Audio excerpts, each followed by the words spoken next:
നമ്മൾ വായിച്ചത് വെളിപ്പാട് പുസ്തകമാണ്. ഇത് തിരുവെഴുത്തിലെ രേഖപ്പെടുത്തിയ അവസാന കൃതിയാണ്. ആ വായിച്ച വായനാഭാഗത്തിൻ്റെ ഒരു സവിശേഷത ഞാനൊന്ന് പറയാം. ധന്യനായ യോഹന്നാൻ യേശുവിൻ്റെ 12 ശിഷ്യന്മാരിൽ യേശു സ്നേഹിച്ച ശിഷ്യനെന്ന് സ്വയം പരിചയപ്പെടുത്തുന്ന യോഹന്നാൻ, യേശുവിൻ്റെ മാറിടം ചാരിക്കിടന്ന് യേശുവിൽ നിന്ന് പഠിച്ച യോഹന്നാൻ, വേണ്ടത്ര അക്ഷരാഭ്യാസമില്ലാത്ത ഗലീലക്കടൽക്കരയിലെ ബെസൈദയിലെ ഒരു സാധാരണ മത്സ്യബന്ധന തൊഴിലാളിയുടെ മകൻ. യോഹന്നാന് മറ്റൊരു പ്രത്യേകത കൂടിയുണ്ട്. യേശുവിൻ്റെ അമ്മയായ മറിയയുടെ അനുജത്തി ശലോമിയുടെ മകനാണ്. ആ അർത്ഥത്തിൽ യേശുവിൻ്റെ ബ്രദറാണ്, യങ്ങർ ബ്രദറാണ്. യോഹന്നാൻ്റെ ജീവിതാവസാനം നമുക്കറിയാം. നിങ്ങൾക്ക് അറിവുള്ളൊരു കാര്യത്തിലേക്ക് ഞാൻ പോയി സമയം കളയുന്നില്ല. പത്മോസ് ദ്വീപിലേക്ക് ശിക്ഷാർഹനായി കടന്നുപോയ യോഹന്നാൻ ഏകദേശം 90-നും 95-നും ഇടയ്ക്ക് പ്രായം. ഈ 90-നും 95-നും ഇടയ്ക്ക് പ്രായമുള്ള ആളുകൾ നമ്മളീ പലരും അത്ര എത്താതെ തന്നെ പറയാറുണ്ട് ക്ഷീണമാണ്. അങ്ങനെ നമ്മൾ കേട്ടിട്ടുണ്ട്. ചിലർ ഈ ക്ഷീണമാണെന്ന് പറയില്ല, അതിന് പകരം ബന്ധനമാണെന്ന് പറയും. വിശേഷിച്ച് സഹോദരിമാർ ഈ കൊച്ചുകുട്ടികളെ വളർത്തുമ്പോൾ ഈ കുഞ്ഞിന് കൊടുക്കേണ്ട ഭക്ഷണത്തിൻ്റെ ഒരു 4/3 ഭാഗം അവരങ്ങ് കഴിക്കും. കാട്ടിട്ടുണ്ടോ? ഒരു 5:1 എന്നൊക്കെ ഉള്ള അനുപാതത്തിലാണ് കഴിക്കുന്നത്. കുഞ്ഞിന് കൊടുക്കേണ്ട ഇതെല്ലാം കുഞ്ഞിനും കൊടുക്കും. ഒരു നല്ല ഭാഗം ഈ ഓട്ടംലെ സ്പിറ്റിലേക്ക്, ഈ അഗാധ കൂപത്തിലേക്ക് വിടും. എന്നിട്ട് പ്രായത്തിൻ്റെ നല്ലൊരു ഭാഗത്ത് ഷുഗറും പ്രഷറും അത്യാവശ്യം രോഗമൊക്കെ പിടിച്ചിട്ട് പറയുക ബന്ധനമാണ്, ഫുഡ് കുറയ്ക്കും. അത് ഈ കുഞ്ഞിൻ്റെ ഫുഡ് കഴിക്കാതെ. പിണങ്ങരുത്, എനിക്ക് വെളിപ്പെട്ട് വരുന്നില്ല സത്യങ്ങളാണ് പറയുന്നത്. ശ്രദ്ധിച്ചാട്ടെ, പലർക്കും രോഗത്തിൻ്റെ കാരണം മനസ്സിലായില്ലേ? ഇനിയും പലതും വെളിപ്പെട്ട് വരും, ശ്രദ്ധിച്ചിരിക്കും. അപ്പോൾ 90-95 വയസ്സുള്ള യോഹന്നാൻ പ്രായാധിക്യം കൊണ്ട് വീർപ്പുമുട്ടി, കണ്ണിൻ്റെ കാഴ്ച നശിച്ച്, അന്നത്തെ ചക്രവർത്തിമാരുടെ ക്രൂരമായ പീഡനങ്ങൾക്ക് വിധേയനായി, ശരീരം തകർന്ന് തളർന്ന് മരണമെണ്ണിക്കഴിയുന്ന ദിനരാത്രങ്ങളൊന്ന്. ഇനി ഞാൻ എന്താകാനാ? എന്നെക്കൊണ്ട് എന്ത് ചെയ്യാനാ? യോഹന്നാൻ പൂർവ്വകാലത്തിലേക്ക് തിരിഞ്ഞു നോക്കി. അദ്ദേഹം വന്ന ജീവിതത്തിൻ്റെ വഴിത്താരകളിലേക്ക് തിരിഞ്ഞു. എനിക്കൊപ്പം ഇറങ്ങിത്തിരിച്ച സഹയാത്രികരൊക്കെ തന്നെ കർത്തൃസന്നിധിയിൽ ചേർക്കപ്പെട്ടു. എൻ്റെ സഹപ്രവർത്തകൻ 30 വെള്ളിക്കാശ് യേശുവിനെ ഒറ്റിക്കൊടുത്തു മരിച്ചു. മറ്റൊരു സഹപ്രവർത്തകൻ ധീരെ യേശുവിന് വേണ്ടി പോരാടി മരിച്ചു. യാക്കോബ് വാളിൻ്റെ വായ്ത്തലക്ക് ഛേദിക്കപ്പെട്ടു. പത്രോസ് തലകീഴായി ക്രൂശിക്കപ്പെട്ടു. പൗലൂസ് തടിയിറക്കുന്ന വാളുകൊണ്ടറുത്ത് ദാരുണമായി റോമൻ ഭരണകൂടം കൊന്നുകളഞ്ഞു. ഇവർ നേടിയവർ, ഇവർ സുവിശേഷം പറഞ്ഞവർ, ഇവർ വിശ്വാസത്തിലേക്ക് കൊണ്ടുവന്നവർ, ലക്ഷക്കണക്കിനായി സഭ വളർന്നപ്പോൾ 10,000-കണക്കിന് ആളുകൾ യേശുവിന് വേണ്ടി രക്തസാക്ഷിത്വം വഹിച്ചു. വിശക്കുന്ന മൃഗങ്ങളുടെ മുമ്പിലേക്ക് പ്രാർത്ഥിച്ചവനെ എറിഞ്ഞുകൊടുത്തു. മനുഷ്യ ശരീരത്തിലേക്ക് ചോര പറ്റാത്ത ആടിൻ്റെ തോല് ഉരിഞ്ഞെടുത്ത് ആ ചോരയോടുകൂടെ ചുറ്റി ഉണങ്ങാൻ മരുഭൂമിയിൽ വച്ചു. ഉണങ്ങി ചോരയും ഈ തോല് മുട്ടിപ്പിടിക്കുമ്പോൾ ശ്വാസം മുട്ടി മരിക്കും. ജടയാടുകളുടെയും കോലാടുകളുടെയും തോൽ ധരിച്ചു. തിളച്ചുമറിയുന്ന ചുണ്ണാമ്പു ചൂളകളിലേക്ക് ക്രൈസ്തവ സഹന ഭടന്മാരെ ഇറക്കി നിർത്തി കൊന്നുകളഞ്ഞു. ഞാൻ ഈ കണ്ണുകൊണ്ട് നേരിട്ട് കണ്ടൊരു കാഴ്ചയുണ്ട്. അത് മറ്റൊന്നല്ല, ഒരു മ്യൂസിയം. ആ മ്യൂസിയത്തിൽ 1000-കണക്കിന് തലയോടുകൾ, നമ്മൾ തൊട്ടാൽ പൊടിഞ്ഞു പോവും, അതിങ്ങനെ ഗ്ലാസ്സിലിട്ട് വച്ചിരിക്കുകയാണ്. കുറേ ആളുകളൊക്കെ അവിടെ മൗനമായി പ്രാർത്ഥന ആചരിക്കുന്നു ഈ തലയോടുകൾക്കൊക്കെ മുമ്പിൽ. എന്നെ അവിടെ കൊണ്ട് കാട്ടിയ ഗൈഡിൻ്റെ അടുത്ത് ഞാൻ ചോദിച്ചു, ഇതെന്താ സംഭവം? അദ്ദേഹം മറ്റൊരു കാഴ്ചയും കാട്ടി. ഈ തലയോടുകളുടെ മുകളിലൊരു സുഷിരം, മിക്ക തലയോടുകളിലും ആ സുഷിരമുണ്ട്. ചിലതിൽ ഒരു കൂർത്ത മുനയുള്ള മരത്തണ്ടടിച്ച് കയറ്റി അത് ഉണങ്ങിക്കരിഞ്ഞിരിപ്പുണ്ട്. ചിലതിൽ ആ മരക്കമ്പ് ദ്രവിച്ചു പോയിട്ടുണ്ട്. അദ്ദേഹം പറഞ്ഞു, റോം ഭരിച്ച കലിഗുള ചക്രവർത്തി ക്രൈസ്തവ യുവാക്കളെ കൊന്ന രീതിയായിരുന്നു ഇത്. ഇരുമ്പു തൂണിലേക്ക് മനുഷ്യനെ പിടിച്ച് കൈയും കാലും പുറകോട്ട് കെട്ടിയിട്ട് കൂർത്ത മുനയുള്ള കമ്പുകൾ, അത്തരം ദണ്ടുകൾ കൂർപ്പിച്ചു കൊണ്ടുവന്ന് ചുറ്റികയ്ക്ക് പതുക്കെ പതുക്കെ അടിച്ചിറക്കും. അങ്ങനെ പ്രാണൻ യേശുവിന് വേണ്ടി നഷ്ടപ്പെടുത്തിയ ആയിരക്കണക്കിന് ആളുകളുടെ തലയോടാണ് ആ കാണുന്നത്. ഇവിടെ ഇരിക്കുന്ന നമ്മൾ ഒരു നേരം ആഹാരത്തിന് വേണ്ടിയോ ദ്രവിച്ചു പോകുന്ന വസ്ത്രത്തിന് വേണ്ടിയോ നശിച്ചു പോകുന്ന മുതലിന് വേണ്ടിയോ അല്ല യേശുവിനെ പ്രസംഗിക്കേണ്ടത്. എനിക്ക് ജീവിക്കുന്നത് ക്രിസ്തു, മരിക്കുന്നത് ലാഭം. അത് പറയുന്ന ധീര സമര സേനാനികളെ യേശുവിന് ആവശ്യമുണ്ട്. ഇത് ജീവന്റെ മാർഗമാണ്, തേജസ്സേറിയ സുവിശേഷം. ആ സുവിശേഷത്തിന് വേണ്ടി പ്രാണൻ വെച്ചുകൊടുത്ത ജനകോടികളുടെ മാർഗത്തിലാണ് നമ്മൾ ഇന്ന് എത്തി നിൽക്കുന്നത്. ഹല്ലേലൂയ. അങ്ങനെയുള്ള ക്രൂര പീഡയുടെ കാലയളവിലൊന്നിൽ യോഹന്നാൻ കൊടും കുറ്റവാളികളെ എറിഞ്ഞു കളയുന്ന ഇന്നത്തെ തുർക്കിയുടെ ഭാഗമായിട്ടുള്ള പത്മോസ് ദ്വീപിലേക്ക് എടുത്തെറിയപ്പെട്ടു. കൊടും ക്രിമിനലുകൾ അടക്കി വാഴുന്ന ആ സ്ഥലത്ത് പണിയെടുത്ത് മരിക്കാൻ വിധിക്കപ്പെട്ട ആളുകൾ കൽക്കരിക്കനിയിൽ പണിയെടുത്ത് മരിക്കണം. ശവശരീരം തട്ടിയെടുത്ത് അങ്ങോട്ട് കളയും. വല്ലപ്പോഴും എത്തുന്ന കപ്പലിൽ ഇവർക്ക് കഴിക്കാൻ അല്പം സൂപ്പും അതുപോലെ വേവിച്ച ഗോതമ്പും മുതിരയും അത് കിട്ടിയെങ്കിലായി, ഇല്ലെങ്കിലായി. ഇങ്ങനെ ഞെരുക്കത്തിൻ്റെ അപ്പം ഭക്ഷിച്ച് കഷ്ടതയുടെ പാനപാത്രം കുടിച്ച് 95 വയസ്സുള്ളൊരു മനുഷ്യൻ ജീവിതത്തെ എണ്ണി തീർക്കുമ്പോൾ നിങ്ങൾക്ക് തോന്നുന്നുണ്ടോ ആ മുഖകാന്തി പറ്റിയെന്ന്? നിങ്ങൾക്ക് തോന്നുന്നുണ്ടോ അകത്ത് തുടിക്കുന്ന ആവേശം കുറഞ്ഞെന്ന്? നിങ്ങൾക്ക് തോന്നുന്നുണ്ടോ ആത്മപ്രവൃത്തിക്ക് അന്ത്യം സംഭവിച്ചെന്ന്? പുറമെയുള്ള മനുഷ്യൻ ചെയ്യിക്കുമ്പോഴും ക്രൈസ്തവ സഹനഭടന്മാരുടെ അകം ഇങ്ങനെ ജ്വലിച്ചുകൊണ്ടിരിക്കും. ഇന്ന് രാത്രിയും ആ ജ്വലനത്തിന്റെ സ്പന്ദനങ്ങൾ എനിക്ക് തിരിച്ചറിയാൻ സാധിക്കുന്നു. നിന്റെ ശരീരത്തെ ക്ഷീണിപ്പിക്കാൻ ദുഷ്ടനായവൻ ശ്രമിക്കുമ്പോഴും അകത്ത് തിളയ്ക്കുന്ന ആത്മനിറവിന്റെ പ്രദർശനമുണ്ട്. അതുള്ളവനെ തകർക്കാൻ ഉലകത്തിലൊരു ശക്തിക്കും സാധിക്കില്ല. വീണ്ടും പറയാം, എനിക്ക് ജീവിക്കുന്നത് ക്രിസ്തു, മരിക്കുന്നത് ലാഭവും. ക്രിസ്തുവിന് വേണ്ടി നിൽക്കാൻ ഒരിക്കൽ കൂടി നമുക്ക് നമ്മെ സമർപ്പിക്കാം. അങ്ങനെ നിമിഷങ്ങളെണ്ണി മരണം കാത്തിരിക്കുമ്പോൾ ആ കൈക്ക് ശക്തി പോരാ, കാലിന് ശക്തി പോരാ, കണ്ണുകൾക്ക് ദൂരത്തുള്ള കാഴ്ചകൾ കാണാൻ വയ്യ. ഇഴഞ്ഞു വരുന്ന കരിനാഗങ്ങളുണ്ട്, കടിച്ചു കീറാൻ വരുന്ന ചെന്നായ്ക്കളുണ്ട്, കൊത്തി വലിക്കാൻ അടുത്തടുത്തേക്ക് അടുത്തടുത്തേക്ക് വരുന്ന പാമ്പുകൾ, കഴുകന്മാരൊക്കെ ഉണ്ട്.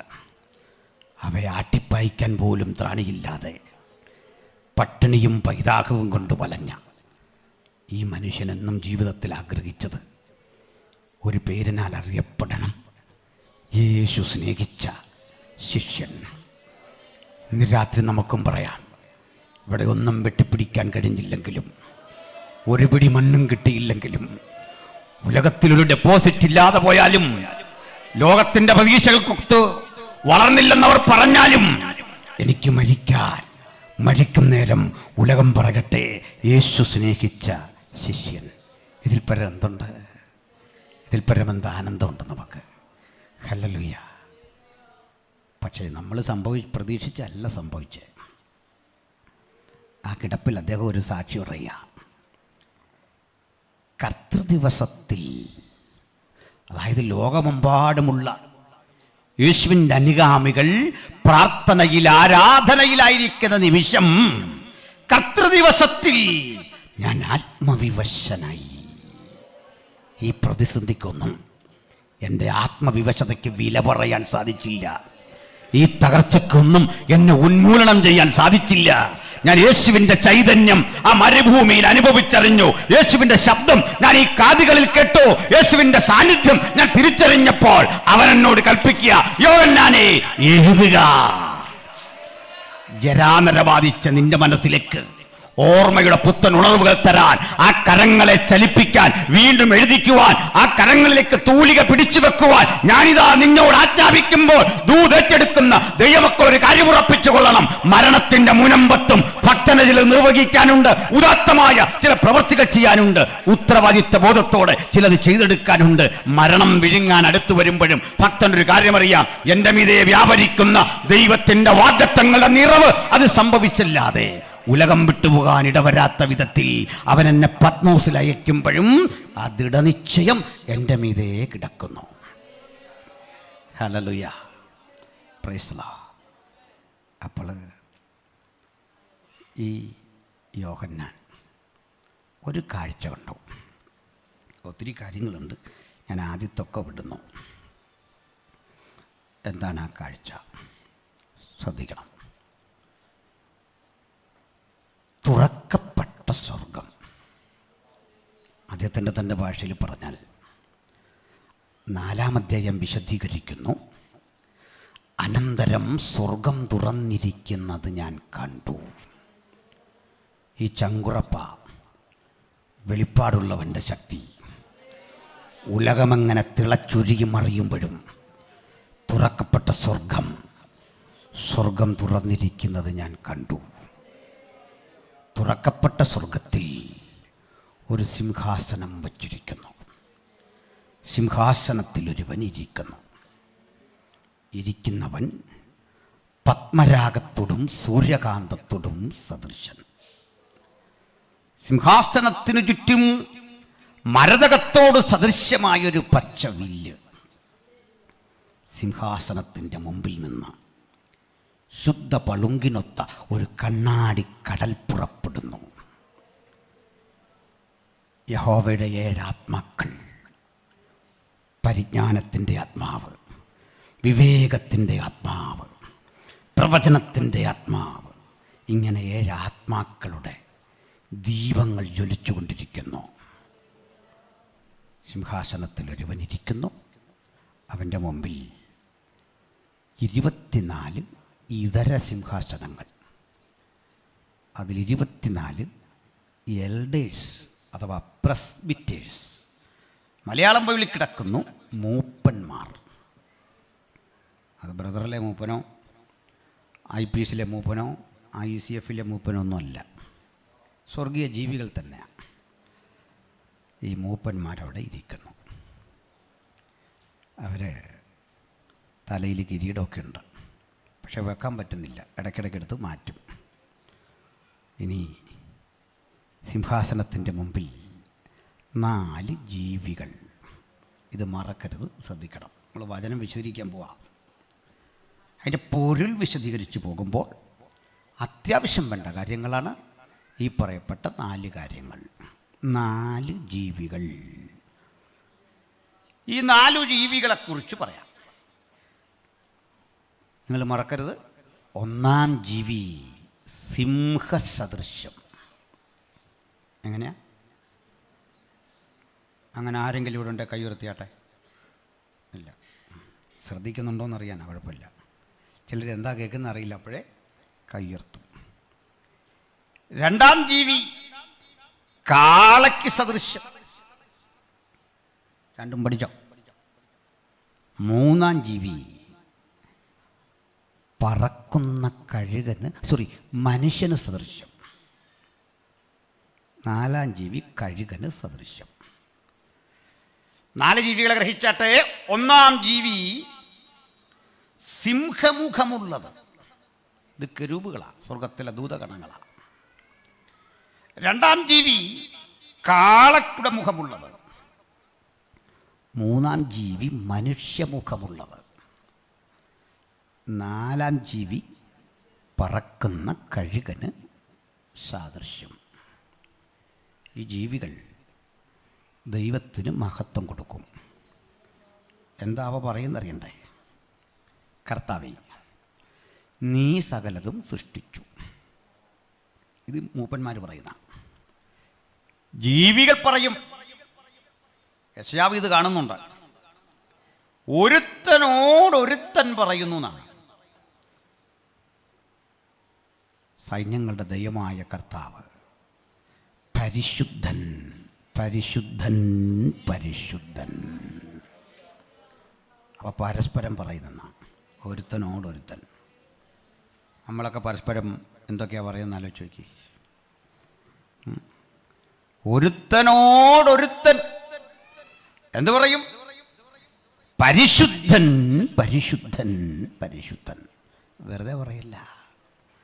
6 ചിറകുള്ള ഈ ജീവികൾ 2 ചിറക് കൊണ്ട് മുഖം മൂടി, 2 കൊണ്ട് പാദം മൂടി, 2 കൊണ്ട് പറന്ന. ഈ മുഖം മറച്ചിട്ട് അടുത്ത ആളിനോട് പറയാണ് പരിശുദ്ധൻ, പരിശുദ്ധൻ. ഞാനൊരു ഉദാഹരണം പറയാം.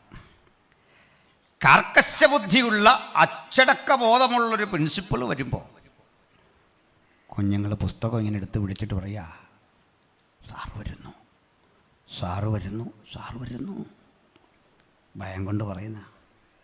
പക്ഷെ അല്പം കഴിഞ്ഞപ്പോൾ ഈ കൺട്രോൾ വിട്ടിട്ട് ഇവരുച്ചത്തിലായി പറയുന്നത്. ഉച്ചത്തിൽ അങ്ങോട്ട് ആർത്തപ്പോൾ ദേവാലയത്തിൻ്റെ ഉമ്മറപ്പടി വരെ ഇളകുന്നു, അന്തരീക്ഷം മുഴുവൻ ഇളകുന്നു.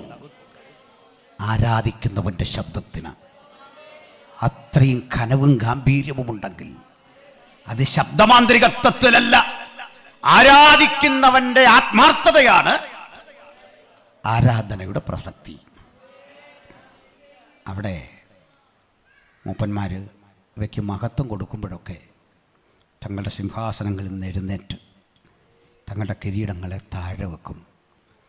നിൻ്റെ മുമ്പിൽ ഇത് ധരിക്കാൻ ഞാൻ യോഗ്യനല്ല കർത്താവേ. സ്വയസമർപ്പണമാണ്. അവർ പറയും, കർത്താവേ, നീ സകലതും സൃഷ്ടിച്ചു, നിന്റെ ഇഷ്ടം ഹേതുവായി സകലതും ഉളവായി. ഇങ്ങനെ പറഞ്ഞുകൊണ്ട് നിൽക്കേ മറ്റൊരു കാഴ്ച. അതാണ് 5-ാം അധ്യായത്തിൽ. സിംഹാസനത്തിൽ ഇരിക്കുന്നവൻ്റെ പക്കൽ ഒരു പുസ്തക ചുരുൾ. ആ പുസ്തക ചുരുൾ നമ്മുടെ ഇല്ലൻ്റെ ഒട്ടിക്കും പോലെ ഒട്ടിച്ചിരിക്കുക.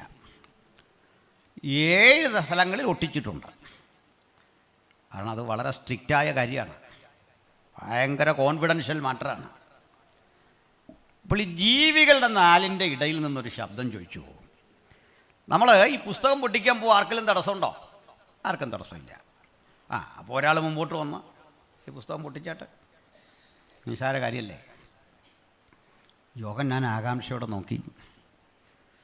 പുസ്തകവും അതിലെ മുദ്രയും തുറക്കാൻ ഭൂമിയിൽ, സമുദ്രത്തിൽ, ഈ പ്രപഞ്ചത്തിൽ എവിടൊക്കെ നോക്കിയിട്ടും ഒറ്റ ഒരുത്തനെയും കണ്ടില്ല. അപ്പം തൻ്റെ കാഴ്ച അവിടം കൊണ്ട് നിലയ്ക്കും. ബാക്കി കാര്യങ്ങൾ അറിയണമെങ്കിൽ ഈ പുസ്തകം പൊട്ടിക്കണം. യോഹന്നാന് ചെയ്യാൻ പറ്റിയൊരു കാര്യം ഉണ്ടായിരുന്നുള്ളൂ. ഭൂമിയിൽ വെച്ചും പഠിച്ചൊരു കാര്യം. അദ്ദേഹം അങ്ങ് കരഞ്ഞു. കരയുന്നവൻ്റെ പക്കൽ ഒരു ഉത്തരവുണ്ടെന്ന് പഠിച്ചോണം. ഹല്ലേലൂയ. തമ്പുരാൻ്റെ മുമ്പിൽ കരഞ്ഞവൻ ലോകത്തിൻ്റെ മുമ്പിൽ തോറ്റ ചരിത്രമില്ല. Praise the Lord. അപ്പോൾ മൂപ്പന്മാരിൽ ഒരുത്തൻ എഴുന്നേറ്റ് വന്നു, കരയാതെ. അതുകൊണ്ടാണ് ഞാൻ പറഞ്ഞത്, ഇത് ബ്രദറിലെ മൂപ്പനോ ചർച്ചക്കൂടിലെ മൂപ്പനോ ഷാരൂണിലെ മൂപ്പനോ ഒന്നുമല്ല, നമ്മുടെ ആരുടെയും മൂപ്പന്മാരല്ല, പിന്നെ സ്വർഗീയ ജീവികളുടെ ഭാഗം. അതും കണ്ണീർ തുടച്ചിട്ട് പറഞ്ഞു, യഹൂദാഗോത്രത്തിലെ സിംഹവും ദാവീദിന്റെ വേരുമായവൻ പുസ്തകവും അതിലെ മുദ്രയും ഭേദിപ്പാൻ ജയം പ്രാപിച്ചിരിക്കുന്നു. ഇത് കേട്ട് യോഹന്നാൻ നോക്കിയപ്പോൾ ഒരു കാഴ്ച, ഒരു കുഞ്ഞാട് അറുക്കപ്പെട്ടതുപോലെ നിൽക്കുന്നത് ഞാൻ കണ്ടു. കുഞ്ഞാട് അറുക്കപ്പെട്ടെങ്കിൽ ഒരു കാര്യം ഉറപ്പാണ്, ആരുടെയോ യുദ്ധത്തിൽ അത് പങ്കെടുത്തിട്ടുണ്ട്. പക്ഷേ ഇന്ന് വരെ സിംഹമടയിൽ കടന്നുപോയി യുദ്ധം നടത്തിയ ഒരാടും തിരിച്ചു വന്ന ചരിത്രമില്ല. പക്ഷെ ഈ ആട് കൊലകമ്പന്മാരെ നിലത്തടിച്ച് ജയഭേരി മുഴക്കി, ആർക്കും തോൽപ്പിക്കാനാവാത്ത ജയം തൻ്റെ തിരുമുറിവിനാൽ സ്ഥാപിച്ചവനാണെങ്കിൽ ഇത് കണ്ടിട്ട് ജീവജാലങ്ങൾ ഉറക്കപ്പാടി, അറുക്കപ്പെട്ട കുഞ്ഞാടേ നിനക്കുമകത്വം, നിന്റെ രക്തം കൊണ്ട് സകല ഗോത്രത്തിലും ജാതിയിലും വംശത്തിലുമുള്ള ഞങ്ങളെ നീ ദൈവത്തിനായി വിലയ്ക്ക് വാങ്ങി. ഹല്ലേലൂയ. അങ്ങനെയെങ്കിൽ ഒന്ന് മനസ്സിലാക്കിക്കോ, യേശു വെള്ളത്തിന്മീതെ നടന്നു, യേശു കുരുടനെ സൗഖ്യമാക്കി, യേശു 5 അപ്പം കൊണ്ട് 5000 പോഷിപ്പിച്ചു. ഇതൊന്നും സ്വർഗത്തിൽ ചെന്നപ്പോൾ ആരും പാടിയില്ല. കാരണം അപ്പം തിന്നവൻ അത് കഴിഞ്ഞു. കടലിന്മീതെ നടന്നു, അത് കഴിഞ്ഞു. ലാസറിനെ ഉയർപ്പിച്ചു, നല്ല കാര്യം. പക്ഷെ സ്വർഗത്തിലെ പാട്ടിൽ ക്രൂശീകരണമുണ്ട്. ഇപ്പോൾ സ്വർഗത്തിൽ ഈ വിഷയമുണ്ടെന്ന് ഓർത്തുകൊള്ളണം, ക്രൂശിക്കപ്പെട്ട ക്രിസ്തു. ഹല്ലേലൂയ. ക്രൂശിനെ കുറിച്ചുള്ള പാട്ട് അവിടെയുണ്ട്. Praise the Lord. ഹല്ലേലൂയ. അതുകൊണ്ട് ക്രൂശിക്കപ്പെട്ടവനെ സ്തുതിച്ചു. കുഞ്ഞാടി മുദ്രകൾ മേടിക്കുന്നു, ഈ പുസ്തകം വാങ്ങുന്നു, മുദ്ര ഓരോന്നും തകർക്കുന്നു. ഈ മുദ്ര അങ്ങോട്ട് തുറക്കുമ്പോൾ അകത്തു നിന്ന് ചാടി വരുന്ന ജീവികളെക്കുറിച്ചാണ് ആ പെൺകുട്ടി വായിച്ചത്, അല്ലേ നമ്മൾ വായിച്ച് കേട്ടത്. എന്തൊക്കെ നമ്മൾ കേട്ടത്? 1-ാം മുദ്ര പൊട്ടിച്ചപ്പോൾ വരികയെന്ന് 1-ാം ജീവി. 1-ാം ജീവി ഏതായിരുന്നു? നോ 1-ാം ജീവി വെള്ളക്കുതിരയല്ല, വന്നതാ വെള്ളക്കുതിര. വിളിച്ച കക്ഷി സിംഹം. സിംഹം വിളിച്ചു വരിക. വന്നതാരാണ്? വെള്ളക്കുതിര. ഇപ്പം മനസ്സിലായോ? സിംഹം വിളിച്ചു വരിക, വന്നത് വെള്ളക്കുതിര. 2-ാം ജീവി വിളിച്ചത് കാളയാണ്. വിളിച്ചപ്പോൾ വന്നത് ചുവന്ന കുതിര. 3-ാം ജീവി വിളിച്ചു, മനുഷ്യനോട് സദൃശ്യമായ 3-ാം ജീവി വിളിച്ചപ്പോൾ വന്നത് കറുത്ത കുതിര. പറക്കുന്ന കഴുകനോട് സദൃശ്യമായ 4-ാം ജീവി വിളിച്ചപ്പോൾ വന്നത് വിളറിയ പച്ചക്കുതിര അല്ലെങ്കിൽ മഞ്ഞക്കുതിര. ഈ വിഷയമാണ് നമ്മളുടെ വിശകലനത്തിൻ്റെ ആധാരം. സന്തോഷമാണോ? ശ്രദ്ധിച്ചിരിക്കണം, വളരെ ശ്രദ്ധയോടിരിക്കണം. അകത്തും പുറത്തും വേണ്ട ഒരു സന്ദേശമാണ് ഞാൻ പറയുന്നത്. ബൈബിൾ ഗഹനമായി പഠിക്കുന്നവർക്ക് പ്രയോജനപ്പെടുന്ന ചില കാര്യങ്ങളാണ് പറയുന്നത്. ശ്രദ്ധിച്ചിരിക്കണം. വ്യാഖ്യാതാക്കൾ ഇതിന് പലതരം വ്യാഖ്യാനം കൊടുക്കുന്നുണ്ട്. ഒരു 10-20 വർഷത്തെ എൻ്റെ എളിയ പഠനത്തിലൂടെ ഞാൻ കണ്ടെത്തിയ നിഗമനങ്ങൾ, പ്രാർത്ഥിച്ചെടുത്ത ചില കാഴ്ചപ്പാടുകൾ ഒക്കെയാണ് ഇതിൻ്റെ പിന്നിലുള്ളത്. അതുകൊണ്ട് നിങ്ങൾ പഠിച്ചു വച്ച പരമ്പരാഗത രീതിയിൽ നിന്ന് എൻ്റെ യാത്രയ്ക്ക് ചെറിയ വ്യത്യാസമുണ്ട്. അത് സസൂക്ഷ്മം കേട്ടിരുന്നെങ്കിലേ മനസ്സിലാവും. അപ്പം ശ്രദ്ധിച്ചിരിക്കണം. നമ്മുടെ കർത്താവായ യേശുക്രിസ്തുവിൻ്റെ പുനരാഗമനം, അവിടുത്തെ വീണ്ടും വരവ്, അതറിയാൻ യേശുവിൻ്റെ ആദ്യ വരവിനെക്കുറിച്ചൊന്ന് പഠിക്കണം. അതായത് ജനനം. നമ്മുടെ കർത്താവായ യേശുക്രിസ്തു ഇഹലോകത്തിൽ 33.5 കൊല്ലം ജീവിച്ച ഘട്ടത്തിൽ യോസെഫ് മറിയ ദമ്പതികളുടെ മകനായിട്ട് അറിയപ്പെട്ടു. ഏതാണ്ട് 10-12 വയസ്സുള്ളപ്പോൾ ആലയത്തിൽ വലിയ സംവാദങ്ങളൊക്കെ നടത്തി. കുറേ കഴിഞ്ഞപ്പോൾ യേശുവിനെ ആരും ഒരു ജോലിക്ക് വിളിക്കുന്നില്ല. ഒരു കോഴിക്കൂട് മെയിൻ്റനൻസ് ചെയ്യാൻ പോലുള്ള പണി കിട്ടുന്നില്ല. അപ്പൻ്റെ ജോലി ഇതായിരുന്നല്ലോ. മാതാപിതാക്കളെ സഹായിച്ചെങ്കിലും ഈ ജോലിയിലൊന്നും അങ്ങോട്ട് പെർഫെക്റ്റ് ആകുന്നില്ല. ആരും ഒരു ജോലിക്കും വിളിക്കുന്നില്ല. അങ്ങനെ വന്നപ്പോൾ മറിയം ബീബി പറഞ്ഞു, മോനെ ഇങ്ങനെ പോയാൽ പറ്റുകയില്ല, നിൻ്റെ താഴെ കുറേ കുഞ്ഞുങ്ങളൊക്കെ വളരുന്നുണ്ട്, ഞാൻ മടുത്തു ഇതിനെയൊക്കെ നോക്കി. അവിടെ നീ കുടുംബം പുലർത്താൻ എന്തെങ്കിലും ഒരു വിദ്യ കണ്ടുപിടിക്കണം. അങ്ങനെ കണ്ടുപിടിച്ച ഒരു വഴിയല്ല ദൈവമായ വഴി. നമുക്ക് മനസ്സിലായില്ലെന്ന് തോന്നുന്നു. മനസ്സിലായോ പറഞ്ഞു? ഇല്ല, അങ്ങനെയൊക്കെ ആൾക്കാരുണ്ട്, അതുകൊണ്ടായി പറഞ്ഞു. എന്നോടൊരുത്തം പറഞ്ഞത് യേശു എവിടെങ്കിലും പറഞ്ഞിട്ടുണ്ടോ യേശു ദൈവമാണെന്ന്. അല്ല, യേശു പറഞ്ഞാൽ ദൈവമാകുമോ? ഞാനിവിടെ ഇരുന്നുകൊണ്ട് പറഞ്ഞാൽ ഞാൻ ദൈവമാകുമോ? ഞാൻ എന്നെക്കുറിച്ച് പറഞ്ഞ സാക്ഷ്യമല്ലെന്ന് എൻ്റെ സാക്ഷ്യം. എനിക്ക് അതിലും വലിയ സാക്ഷ്യം ഉണ്ടെന്നാണ് യേശു പറഞ്ഞത്. ഹല്ലേലൂയ. ആ, അങ്ങനെ സ്വയം പരിചയപ്പെടുത്തി ദൈവമാകേണ്ടി വന്ന ആളല്ല കർത്താവായ യേശു. ഹല്ലേലൂയ. ആ, അതിലേക്ക് വരാം, നമുക്ക് സമയമുണ്ട്. ചില പറയുന്ന യേശു നല്ലൊരു മനുഷ്യനാണ്, ലോകം കണ്ടതിലെ മാന്യനായൊരു മനുഷ്യനാണ്, പ്രവാചക ശ്രേഷ്ഠനാണ്. ആനുകൂല്യമൊന്നും വേണ്ട ചാ, ഇത്രയും വലിയ സർട്ടിഫിക്കറ്റൊന്നും വേണ്ട, അത് കൈവച്ചോ. ഇതിലും വലിയ സർട്ടിഫിക്കറ്റ് കൊണ്ട് വന്ന നിക്കോദിമോസിൻ്റെ സർട്ടിഫിക്കറ്റ് ഇതാ ഇങ്ങോട്ട് ചുരുട്ടിക്കൂട്ടി എടുത്ത് അങ്ങോട്ട് എറിഞ്ഞിട്ട് പറഞ്ഞു കുഞ്ഞു പോയി വീണ്ടും ജനിച്ചിട്ട് വരാൻ. നീ ദൈവത്തിൻ്റെ അടുക്കൽ നിന്ന് ഉപദേഷ്ടാവായി വന്നിരിക്കുന്നു എന്ന് ഞങ്ങൾ ഉറച്ചിരിക്കുന്നു എന്ന് പറഞ്ഞുകൊണ്ട് പറയുക. തൽക്കാലം നമ്മൾ ചർച്ചയില്ലെന്ന്, കാരണം കുഞ്ഞു വീണ്ടും ജനിച്ചിട്ടില്ല. അപ്പോൾ ഈ കർത്താവിനെ നമ്മൾ വിളിക്കുന്നത് വേണ്ടെന്നേ, ആ സർട്ടിഫിക്കറ്റൊന്നും വേണ്ട. അവൻ ദൈവമെന്ന് കൃത്യം തെളിയിക്കാൻ വേണ്ട മെറ്റീരിയൽസ്, കൃത്യം തെളിയിക്കാൻ വേണ്ട ഡേറ്റ നമ്മുടെ പക്കലുണ്ട്. ഹല്ലേലൂയ. നമ്മുടെ വിഷയം അതല്ലാത്തത് കൊണ്ട് ഞാൻ ആ വഴി പോകുന്നില്ല. ഈ പ്രവചന വിഷയം തീരാതെ വരും, അതുകൊണ്ട് ഒന്നുകൂടി പറയാം. ഞാനൊരു ക്ലബ് ഹൗസ് ചർച്ചയിൽ, ഞാൻ സാറിന് ഈ സംവാദത്തിൻ്റെയും ചർച്ചയുടെയും കാര്യമൊന്നും ഇങ്ങനെ പറയാറില്ല, യാത്ര ചെയ്ത കാര്യം ഇതൊന്നും പറയാറില്ല. കഴിവത് ഈ വിഷയത്തിൻ്റെ ഉള്ളിൽ തന്നെ നിന്ന് ആ വിഷയം തീർക്കണം, അങ്ങനെയാണ് എൻ്റെ ഒരു നിഷ്ഠ. പക്ഷേ ഒരു ക്ലബ് ഹൗസ് ചർച്ചയിൽ പ്രമുഖനായ സനലിടമറുക എന്ന യുക്തിവാദി വന്നു. അദ്ദേഹമാണ് പറഞ്ഞത്, യേശു ദൈവമാണ് ഈ ക്രൂശി കിടന്ന് എൻ്റെ ദൈവമേ എൻ്റെ ദൈവമേ നീ എന്നെ കൈവിട്ടതെന്ത് എന്ന് പറയേണ്ട കാര്യമുണ്ടോ? നമ്മളെല്ലാം കരയുന്നതല്ല ഉള്ളോ? ആട്ടെ, നിങ്ങൾക്കെന്ത് തോന്നുന്നു ഈ പുള്ളി പറഞ്ഞതിനെക്കുറിച്ച്? പുള്ളിയെ പഴിക്കരുത്, അതിനകത്തൊരു കാര്യമില്ലേ. ദൈവമാണ് ഈ ക്രൂശി കിടന്ന് എൻ്റെ ദൈവമേ എന്ന് പറഞ്ഞ് കരയണോ? എൻ്റെ സുഹൃത്തെ, യേശുവിൻ്റെ കരച്ചിൽ പോലും പ്രീ പ്ലാൻഡാ, മുൻകൂട്ടി നിശ്ചയിച്ചത്, അവിടെ ഉണ്ടാക്കിയ ശബ്ദം പോലും.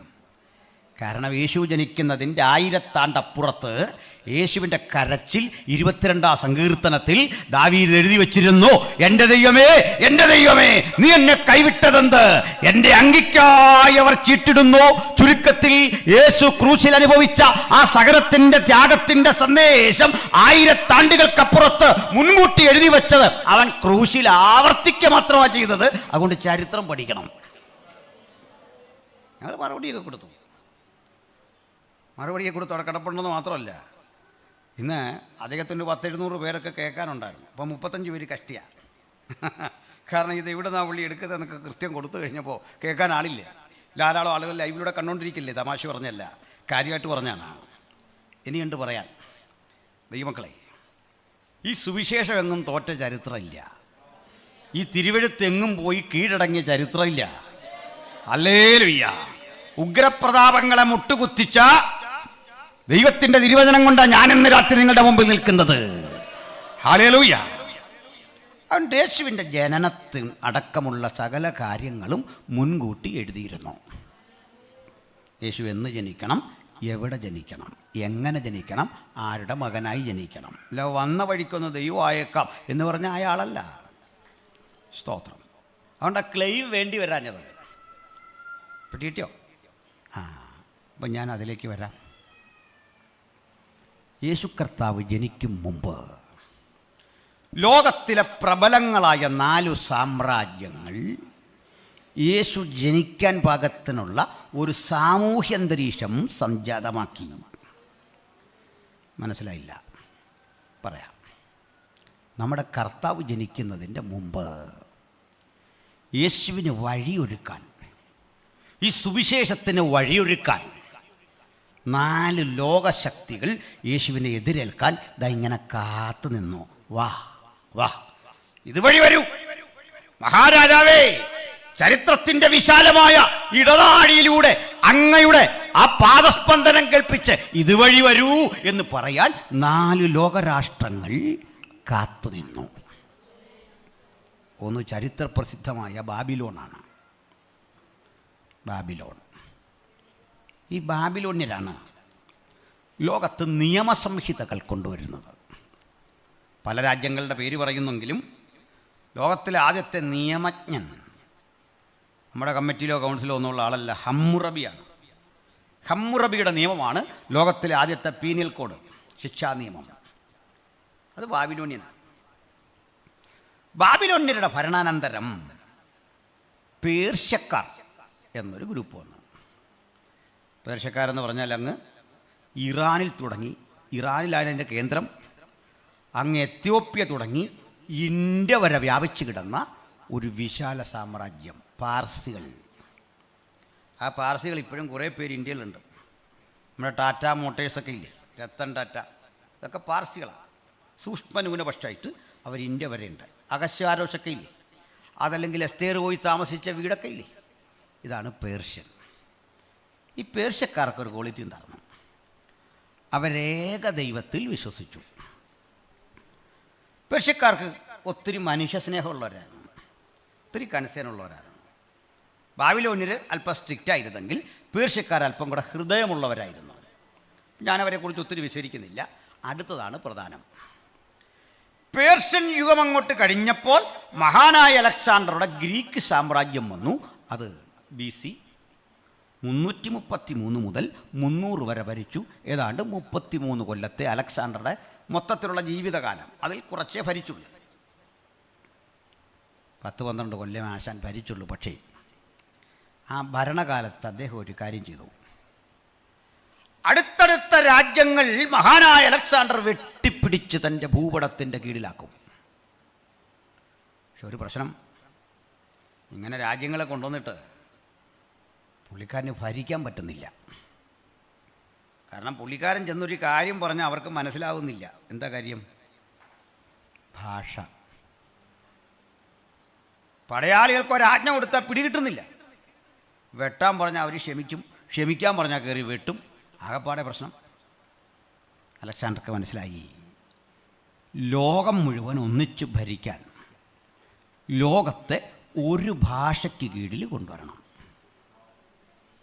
അലക്സാണ്ടർ പണം മുടക്കി, പണ്ഡിതന്മാരെ വരുത്തി, വ്യാകരണ സ്കൂളുകൾ സ്ഥാപിച്ച് ലോകം മുഴുവൻ തൻ്റെ മാതൃഭാഷയായ ഗ്രീക്ക് പഠിപ്പിച്ചു. ലോകം മുഴുവൻ ഗ്രീക്ക്. അങ്ങനെ ആ കുട്ടികൾ പഠിക്കുന്ന മിക്ക കാര്യങ്ങളും ഗ്രീക്കാണ്. അവർക്കറിയില്ലെന്നേ പറയും. നേഴ്സുമാർ പഠിക്കുന്ന പകുതി കാര്യം ഗ്രീക്കാണ്. ഡോക്ടർമാരും ഒക്കെ പഠിക്കുന്നത്. പീഡിയാട്രീഷ്യനെ കാണാൻ പോയി എന്ന് പറയില്ലേ, പൈഡിയ അർത്ഥം ചിൽഡ്രൻ, കുഞ്ഞ്, ചൈൽഡ്. ഗൈനക്കോളജിസ്റ്റിനെ കാണാൻ പോയി എന്ന് പറയില്ലേ, ഗുനൈ, അതാണ് സ്ത്രീയുടെ ഗ്രീക്ക് വേർഡ്. യേശു മറിയെ വിളിച്ച പേരാണ് സ്ത്രീയെ ഗുനൈ എന്ന് ഗ്രീക്കിൽ. ഞാൻ നിൻ്റെ ഹൃദയങ്ങളെയും ഉൾഭൂവുകളെയും അറിയുന്ന കർത്താവെന്ന് പറയുന്ന ഇടത്ത് ഗ്രീക്കിൽ കിടക്കുക. എനിക്ക് നിൻ്റെ കാർഡിയായെയും നിൻ്റെ നെഫ്രോണും അറിയാവും. കാർഡിയോളജി മനസ്സിലായോ? ഹൃദയം. കുഞ്ഞുങ്ങൾ പഠിക്കുന്ന പകുതിയും ഗ്രീക്കാണ്. ഇതെല്ലാം ഇവിടുന്ന് പോയ സംഗതികളാണ്. കഴിഞ്ഞ 200 കൊല്ലത്തെ ചരിത്രം പഠിച്ചാൽ ഗുണകരമായൊരു കണ്ടുപിടുത്തവും ഒരു നിരീശ്വരനും കണ്ടുപിടിച്ചിട്ടില്ല. പ്രാർത്ഥിക്കുന്ന ദൈവമക്കളാണ് മഹത്തരമായ കണ്ടുപിടുത്തങ്ങളെല്ലാം പിന്നിൽ. നീ ഞങ്ങളെ പഠിപ്പിക്കാതെ വെറുതെ ചുമ്മാരി തെളിവ് വെച്ച് അങ്ങോട്ട് പറഞ്ഞുതരാം.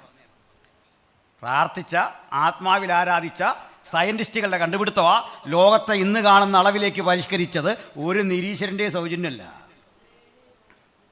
സ്തോത്രം. അവരോട് വിരോധിച്ചൊന്നും പറയില്ല. ചില വാചകടിയൊക്കെ കേട്ടിട്ട് പറഞ്ഞു പോന്നാണ്.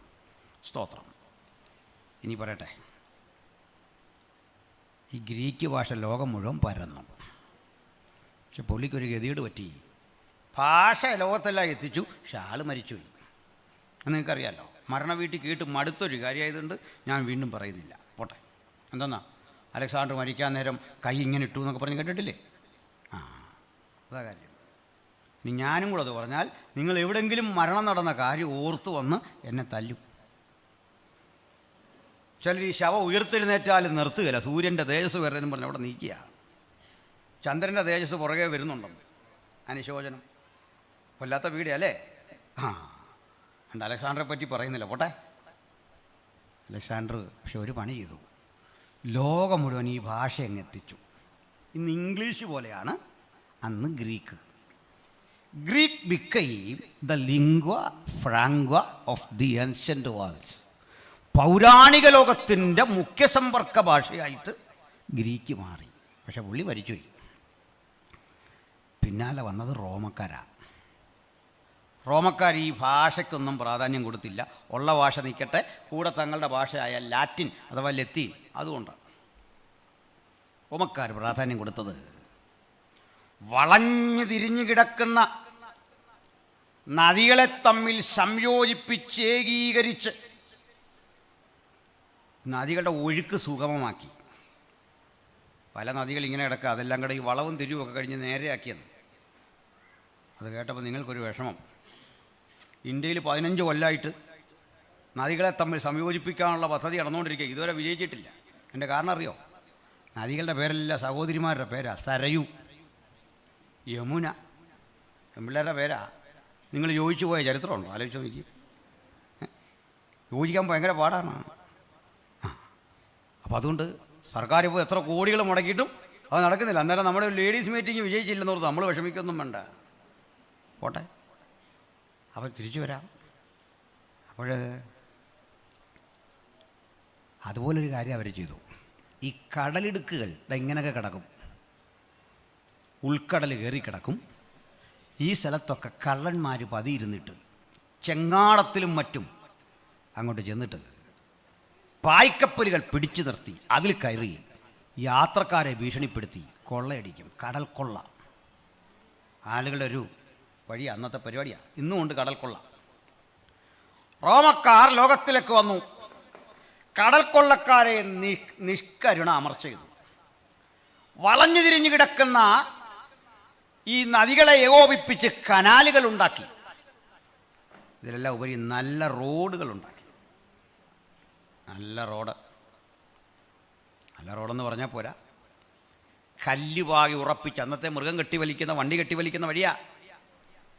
നല്ല കല്ലുപാകി ഉറപ്പിച്ച വഴികൾ, രണ്ടോരത്തും തണൽ മരങ്ങൾ, യാത്രക്കാർക്ക് സുഖകരമായി യാത്ര ചെയ്യാൻ പറ്റണം. അങ്ങനെ എല്ലാ റോഡും റോമിലേക്കെന്നൊരു വഴമൊഴി തന്നെ ഉണ്ടായി.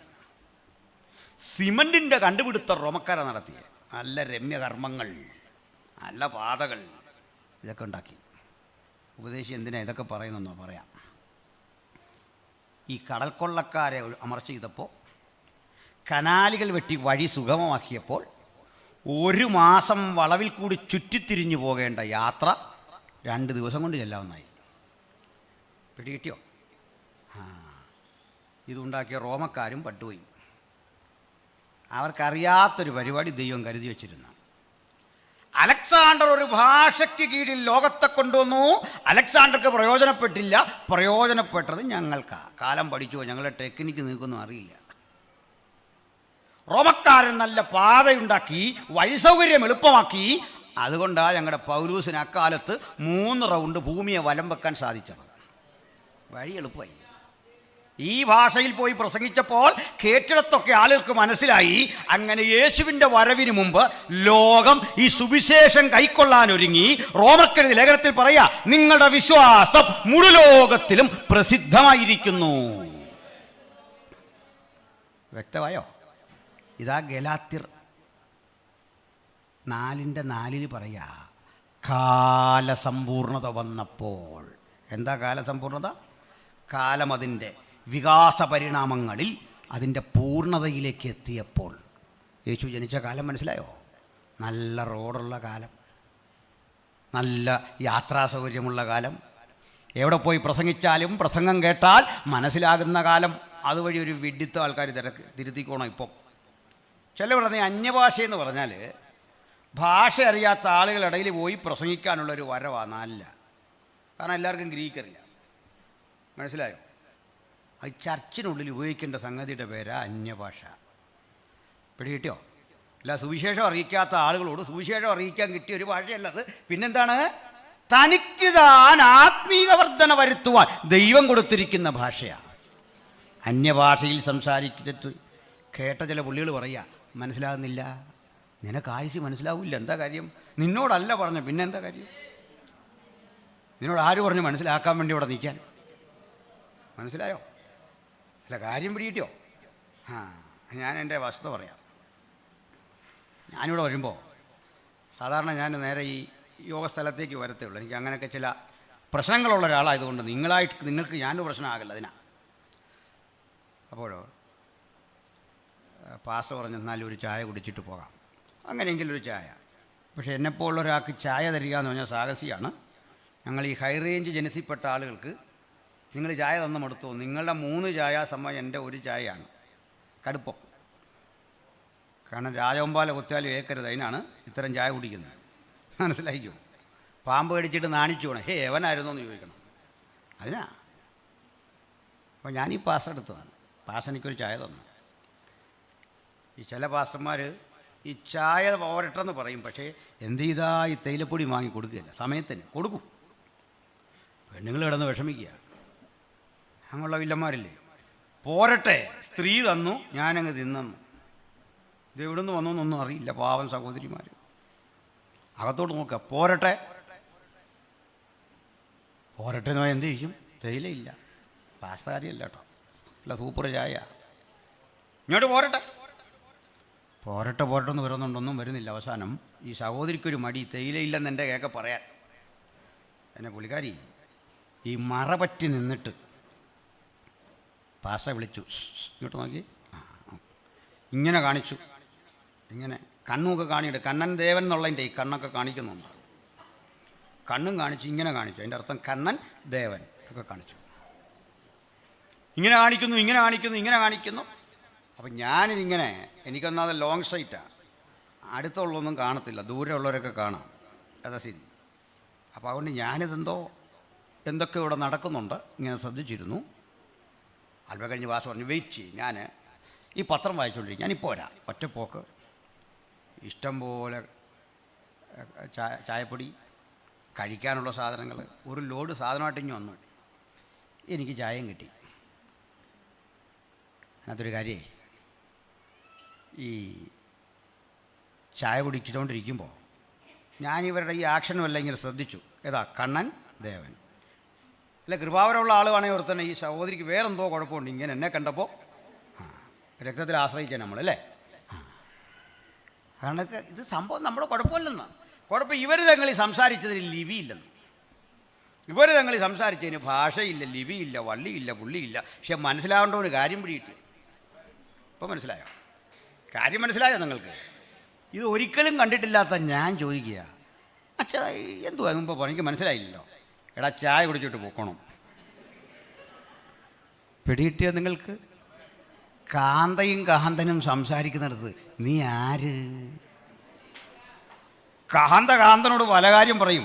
എടാ, ആണത്തമുള്ളവനെ, നീ അതിനകത്ത് പോയി ശ്രദ്ധിക്കാവോ? ആര് പല കാര്യം പറയും. അവർ ഇരിക്കും, പിണങ്ങും, സന്തോഷിക്കും, കളിയാക്കും. അതിനകത്ത് പോയി ഇടപെടാവോ? ഇതാ ചില പുള്ളികൾ പറയുക മനസ്സിലാകുന്നില്ലെന്ന്. അതാ കാര്യം. നീ കാന്തയാകുമ്പം പറയും മനസ്സിലാകുന്നു. പ്രൈസലോ. കാന്തനോട് സ്നേഹപ്രകടനം നടത്തുന്ന ഭാഷയാണ് ഇത്. ഇന്ന് വരെ ഈ കാന്തൻ മനസ്സിലാകില്ലെന്ന് പറഞ്ഞിട്ടില്ല.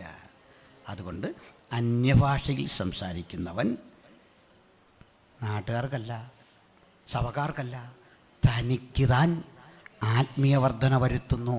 ആരും തിരിച്ചറിയുന്നില്ല. എങ്കിലും അവൻ ആത്മാവിൽ മർമ്മങ്ങളെ സംസാരിക്കുന്നു. ഹല്ലേലൂയ. Praise the Lord. ഇവിടെ വിഷയം അതല്ല, അത് വിഷയത്തിൽ വരണം. അപ്പോൾ മുഴുവൻ ലോകത്തിലും സുവിശേഷം എത്തിക്കുന്നൊരു ഭാഷ. അതുകൊണ്ടാണ് പത്രങ്ങളില്ലാത്ത, മാധ്യമങ്ങളില്ലാത്തൊരു കാലത്ത് യേശുവിൻ്റെ വചനം ലോകത്തിൻ്റെ എല്ലാ ഭൂഖണ്ഡങ്ങളിലും എത്തി. വഴിയൊരുക്കി തന്ന ആരാ? ബാബിലോന്യർ, പേർഷ്യക്കാർ, ഗ്രീക്കുകാർ, റോമക്കാർ. ആ വഴിയിലൂടെയാണ് സുവിശേഷം സ്പ്രെഡ് ചെയ്തെന്ന്. ഇപ്പോൾ വ്യക്തമായോ? കേരളം വരെ ഇവിടെ എത്തിയെന്ന് സുവിശേഷം. അങ്ങനെ എത്തിയതാ. ഇത് വഴി കറക്റ്റായതുകൊണ്ട് എത്തിയതാ. AD 45 ഹിപ്പാലസ് എന്നൊരു കൊടുങ്കാറ്റ് കണ്ടുപിടിച്ചു. കൊടുങ്കാറ്റ് നേരത്തെ ഉണ്ട്, അന്നേരം ഇവർ കണ്ടുപിടിക്കുന്നത്, അതേ ഉള്ളൂ. ആ കാറ്റിൻ്റെ ഗതി അനുസരിച്ച് പായ്ക്കപ്പലിൽ ആളുകൾ യാത്ര ചെയ്ത് പോകുന്ന കാലമുണ്ട്. അങ്ങനെ സുവിശേഷം മുഴുലോകത്തും എത്തി. എവിടെ ചെന്ന് പ്രസംഗിച്ചാലും ഗ്രീക്ക് അറിയാം. അങ്ങനെ സുവിശേഷം പരന്നു. നമ്മുടെ വിഷയത്തിലെത്തിയില്ല. നിങ്ങൾ സസൂക്ഷ്മം ഒന്ന് ശ്രദ്ധിച്ച്, ലോകം അറിയാതെ ഒരു ഭാഷയ്ക്ക് കീഴിൽ തിരിച്ചു വരുന്നുണ്ടോ? ലോകം വീണ്ടും ഒരു ഭാഷയ്ക്ക് കീഴിലേക്ക് വരുന്നുണ്ടോ? ആംഗലേയം, ഇംഗ്ലീഷ്. പിടികിട്ടിയോ? ഇംഗ്ലീഷ് ഭാഷയ്ക്ക് കീഴിലേക്ക് ലോകം അമർന്നു. ലോകത്തേറ്റവും വളരെ വേഗത്തിലുള്ള ടെലികമ്മ്യൂണിക്കേഷൻ കണ്ടോ? ഞാനിവിടെ സംസാരിക്കുമ്പോൾ ലോകത്തിൻ്റെ പലയിടങ്ങളിൽ ആളുകൾ കണ്ടുകൊണ്ടിരിക്കുക, 10,000-കണക്കിന് ആളുകൾ കാണുക. ഇത് പിന്നെ അവിടെ കിടക്കും, പിന്നെ ആളുകൾ കാണും. Effective telecommunication. ലോകത്തേറ്റവും വേഗത്തിൽ യാത്ര ചെയ്യാൻ പാകത്തിനുള്ള എയർപോർട്ടുകളും മറ്റ് സൗകര്യങ്ങളും അങ്ങനെ റോഡുകളും ഒക്കെ വളരെ വേഗം വരുന്നു. എന്തിനാ ഇതെന്ന് മനസ്സിലായോ? രാജ്യത്തിൻ്റെ യേശുക്രിസ്തുവിൻ്റെ മഹത്തരമായ ഈ സുവിശേഷം ലോകമൊക്കെ പ്രസംഗിക്കപ്പെടണം. അപ്പോൾ യുഗാവസാനം വരും. സൂചന കണ്ടു പഠിച്ചോണം. ഹല്ലേലൂയ. നമ്മുടെ പോയിൻ്റ് അവസാന ഘട്ടത്തിലേക്ക് എത്തുക. വിശാലമായൊരു വിഷയത്തിൻ്റെ സ്ട്രക്ചർ അടിച്ചു പോകാനേ നമുക്കിന്ന് കഴിയൂ. ശ്രദ്ധിക്കണം പ്രിയരെ. നമ്മൾ കണ്ടു യേശുക്രിസ്തുവിൻ്റെ ജനനത്തിന് മുമ്പ് 4 ലോക സാമ്രാജ്യങ്ങൾ യേശുവിൻ്റെ വരവിന് വേണ്ടി ഒരുങ്ങി. ബാബിലോൺ, മീഡോ പേർഷ്യ, ഗ്രീസ്, റോമ.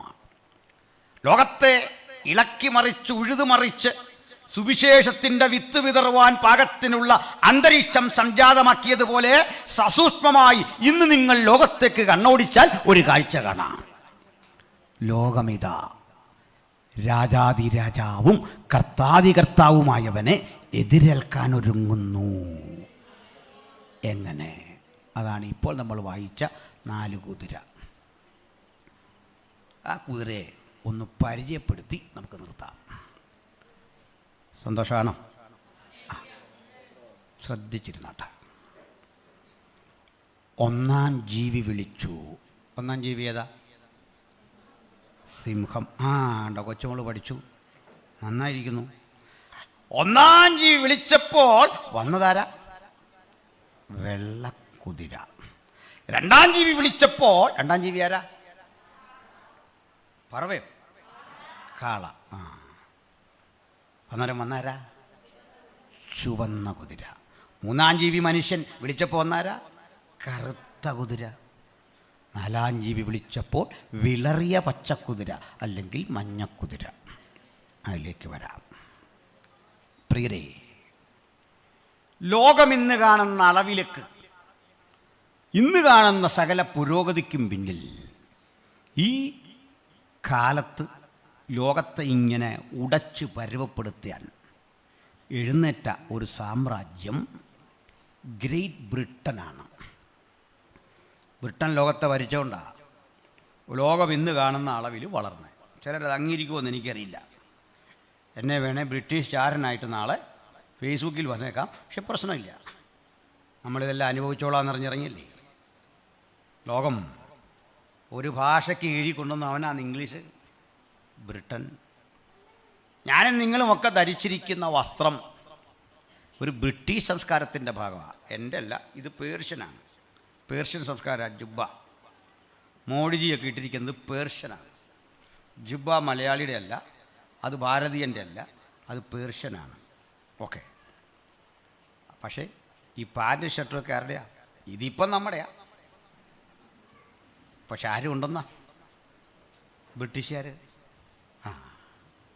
സാരിയോ? നവംബർ 1 അണിയുന്ന സാരി. നവംബർ 1 കേരളപ്പിറവിയുടെ അന്ന് സെറ്റുമുണ്ടൊക്കെ കൊടുത്തു വരൂലേ? ആരും ഉണ്ടെന്നാ? പഠിച്ചു. അതും പാശ്ചാത്യമാണ്. ബ്രിട്ടീഷ് രാജ്ഞി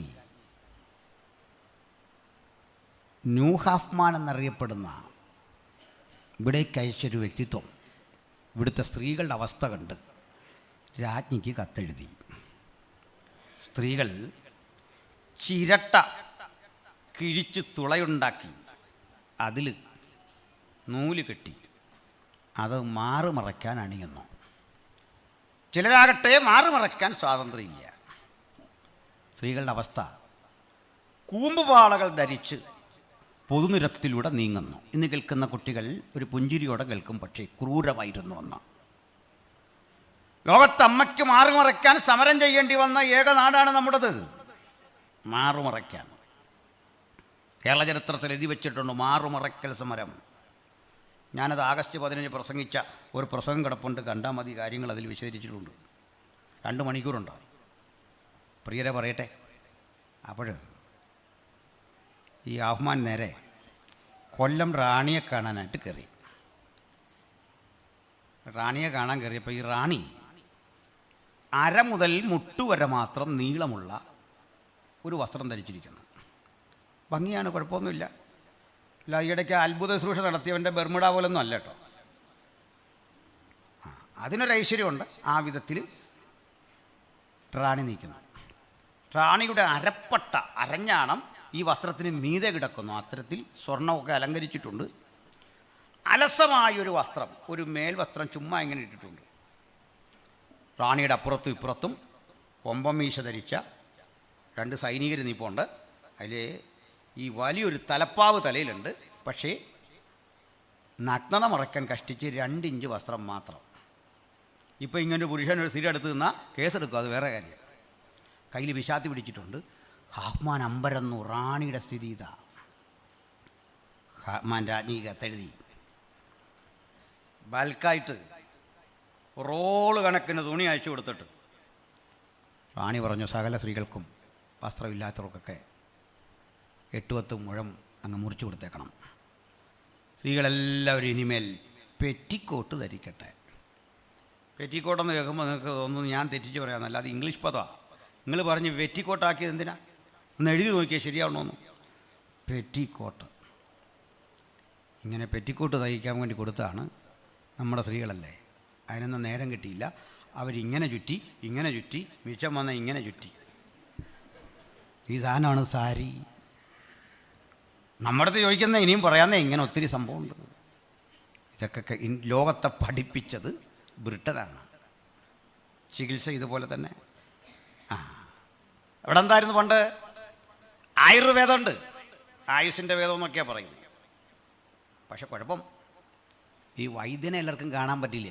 വൈദ്യന് ഇവിടെ ഇരിക്കും. നായർ നിൽക്കേണ്ട അകലുണ്ട്, തീണ്ടാപ്പാട് അകലത്തിൽ ശൂദ്രൻ നിൽക്കേണ്ട അകലുണ്ട്, ചണ്ടാളൻ നിൽക്കേണ്ട ഇടമുണ്ട്. 32-64 അടിയാണ് ഡോക്ടറും രോഗിയും തമ്മിലുള്ള വ്യത്യാസം. ഇടയാൾ ഓടിച്ചെന്നിട്ട് രോഗലക്ഷണം ചോദിക്കും. ചോദിച്ച് തിരിച്ചു വന്നിരുമ്പോൾ ഇദ്ദേഹം ഒരു കുറിപ്പടി കൊടുക്കും, മരുന്നൊക്കെ എടുത്ത് ഇങ്ങനെ വെക്കും, ക്യാഷ് അവിടെ വച്ചേക്കാൻ പറയും. ഡോക്ടറും രോഗിയും തമ്മിൽ കാണില്ല യുദ്ധം. ഇങ്ങനെ ശക്തിപ്പെട്ട കാലത്താണ് ഈ സായിപ്പ് ഇങ്ങോട്ട് വന്നിട്ട് അയാളുടെ ബാഗ് തുറന്നു. അവിടെ നിന്നൊരു കുടൽ കയ്യിലോട്ടെടുത്തു.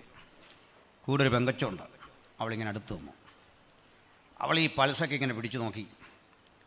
അവൾ കൈ പിടിച്ച ആൾ ബ്രാഹ്മണനാണോ ക്ഷത്രിയനാണോ ശൂദ്രനാണോ നോക്കിയില്ല. ഈ ഡോക്ടർ ഈ സ്റ്റെതസ്കോപ്പ് കഴുത്തിലോട്ട് വെച്ചിട്ട് രോഗിയുടെ എല്ലാം നെഞ്ചത്ത് തൊട്ടു.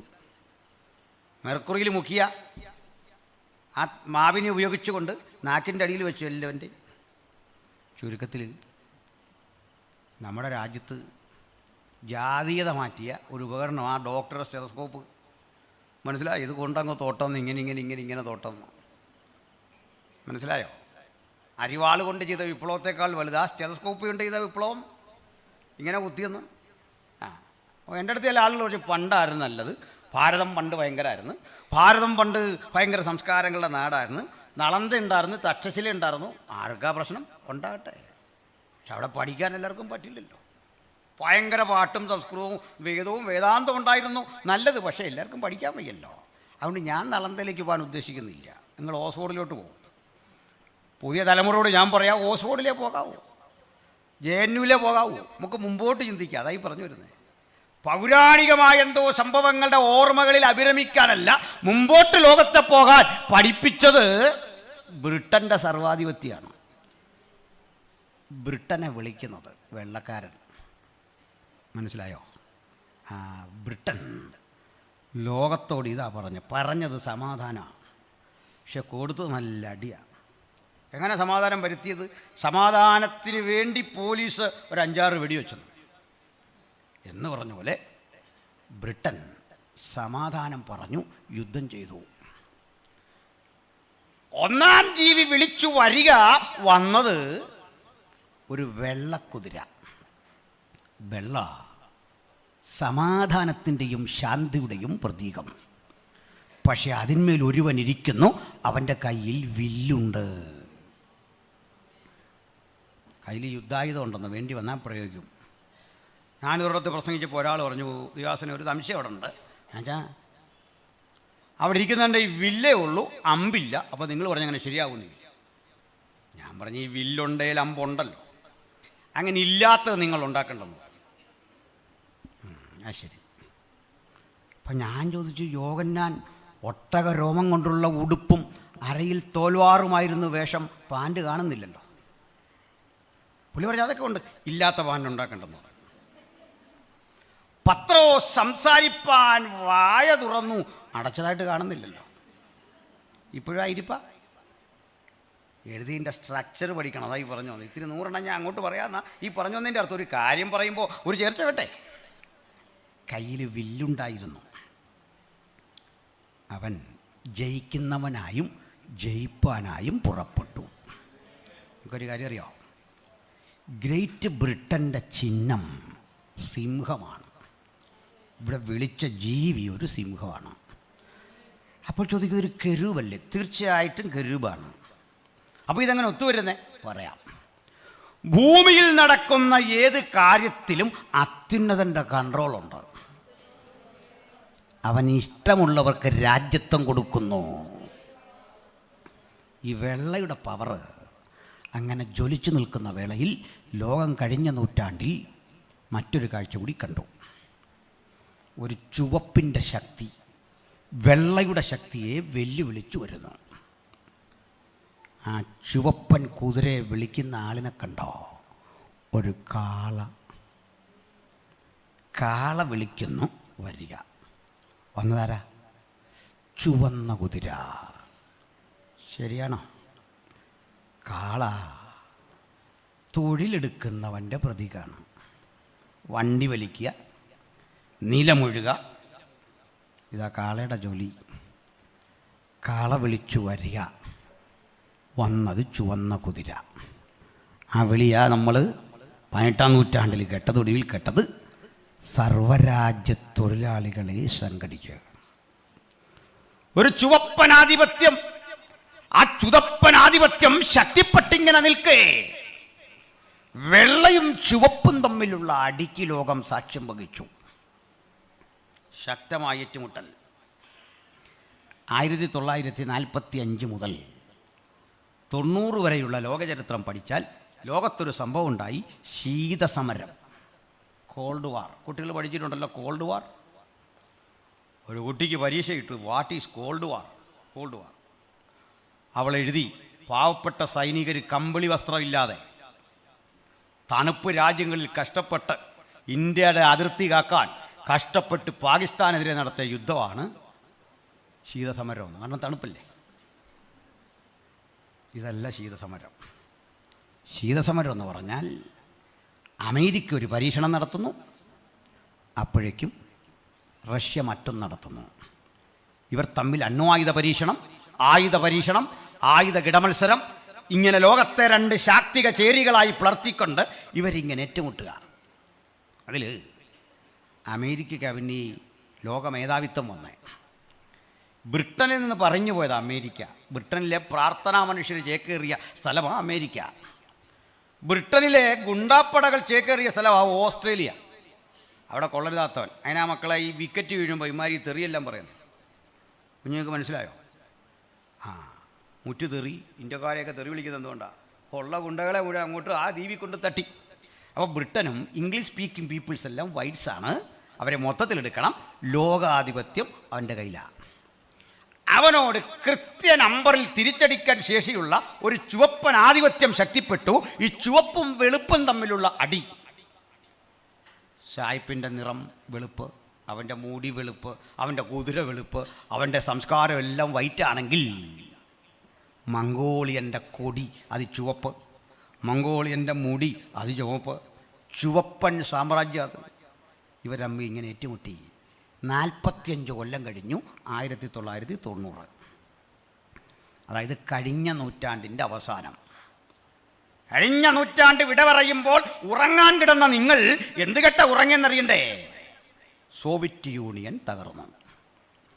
ചുവപ്പനാധിപത്യത്തിൻ്റെ തകർച്ച കേട്ട് ഉറങ്ങി നമ്മൾ ഉണർന്നപ്പോൾ മറ്റൊരു വാർത്ത.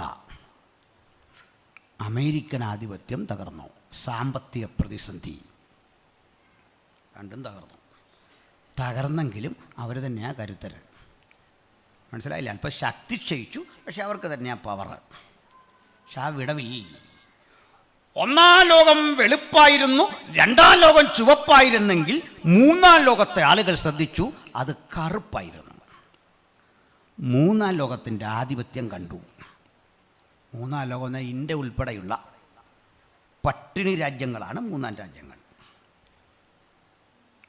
സൗത്ത് ആഫ്രിക്ക, ശ്രീലങ്ക, ഈ വികസ്വര രാജ്യങ്ങളും തേർഡ് വേൾഡ് കൺട്രീസ്. അവരുടെ പ്രശ്നം ഭക്ഷണമില്ല, ഇന്ധനമില്ല, പകർച്ചവ്യാധി, കുട്ടികൾക്ക് പോഷകാഹാരമില്ല, വിദ്യാഭ്യാസക്കുറവ്. ഇതാ പ്രശ്നം. മനുഷ്യാവകാശ പ്രശ്നങ്ങളാണ് ചർച്ച ചെയ്യുന്നത്. വേൾഡ് ഹെൽത്ത് ഓർഗനൈസേഷൻ അടക്കമുള്ള വലിയ വലിയ സംഘടനകൾ പമ്പ് ചെയ്യുന്ന പണം പക്ഷേ രക്ഷപ്പെടുന്നില്ല. കുട്ടികൾ അല്ലെങ്കിൽ തലമുറകൾ കൂടുതൽ, ജനസംഖ്യ കൂടുതൽ, അവർക്ക് വേണ്ടത്ര ആഹാരം കൊടുക്കാൻ പറ്റുന്നില്ല. നിങ്ങൾ നോക്കൂ, ഒരു മനുഷ്യൻ വിളിക്കുന്നു വരിക, വരുമ്പോൾ ഒരു കറുത്ത കുതിരയെ കാണുന്നു, അതിന്മീതെ ഒരുവനിരിക്കുന്നു, അവൻ കയ്യിലൊരു തുലാസ് പിടിച്ചിരിക്കുന്നു, പണത്തിന് ഒരിടങ്ങഴി ഗോതമ്പ്, മൂന്നിടങ്ങഴി യവം. എത്ര കൃത്യതയോടെയാണ് മൂന്നാം രാജ്യങ്ങളുടെ സാമ്പത്തിക കെടുകാര്യസ്ഥതയെക്കുറിച്ച്, പട്ടിണിയെക്കുറിച്ച്, ദാരിദ്ര്യത്തെക്കുറിച്ച് കൃത്യം പ്രവചിച്ചിട്ട് എണ്ണയ്ക്കും വീഞ്ഞിനും കേടുവരുത്തരുത്, ഇന്ധനക്ഷാമം. ഞാൻ 15 കൊല്ലം മുമ്പ് LPGക്കൊക്കെ വിലയില്ലാത്തൊരു കാലത്ത് പ്രസംഗിച്ച ഇത്തരം വിഷയങ്ങളെക്കുറിച്ചുള്ള പഠനം യൂട്യൂബിൽ കിടപ്പുണ്ട്. പ്രവചനം പോലെ അവയൊക്കെ നിറവേറിയിട്ടുണ്ട്. സ്തോത്രം. അപ്പോൾ അധികം പാചകവാതം ഉപയോഗിക്കരുത്, പെട്രോളി ഉപയോഗിക്കരുത്. ഇത് ഞാൻ 15 കൊല്ലം മുമ്പ് പ്രസംഗിച്ചിട്ടുണ്ട് പല സ്ഥലങ്ങളിൽ. പ്രിയപ്പെട്ടവർ, ഇന്നത് യാഥാർത്ഥ്യമായി.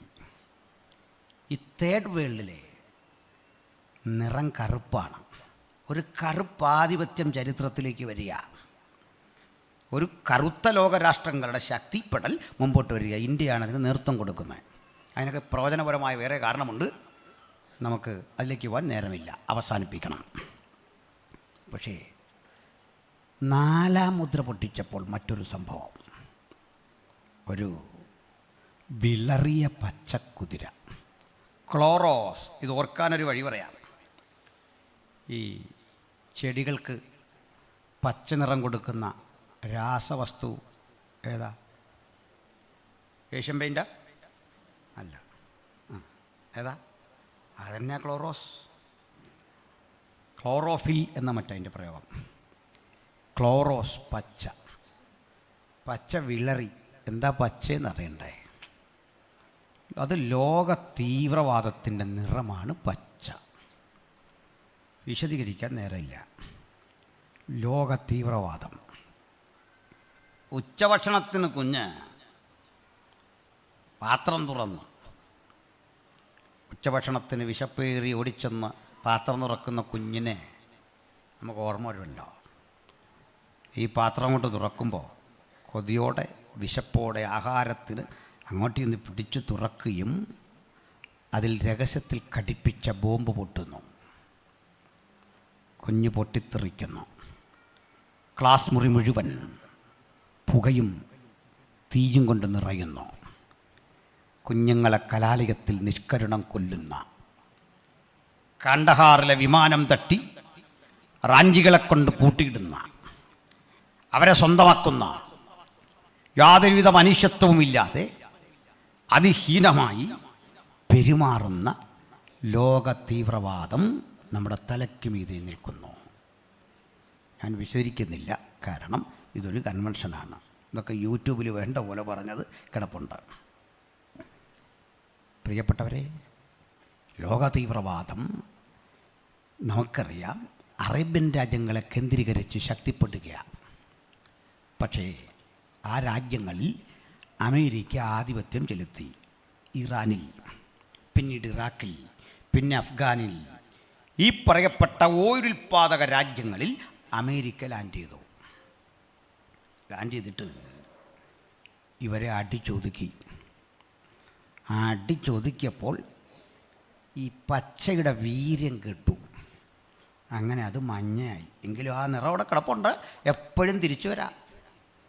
ഒതുക്കി പൂട്ടിക്കെട്ടി തീവ്രവാദത്തിന് ശമനം വരുത്തി വെച്ചു. വ്യക്തത വരുന്നുണ്ടോ?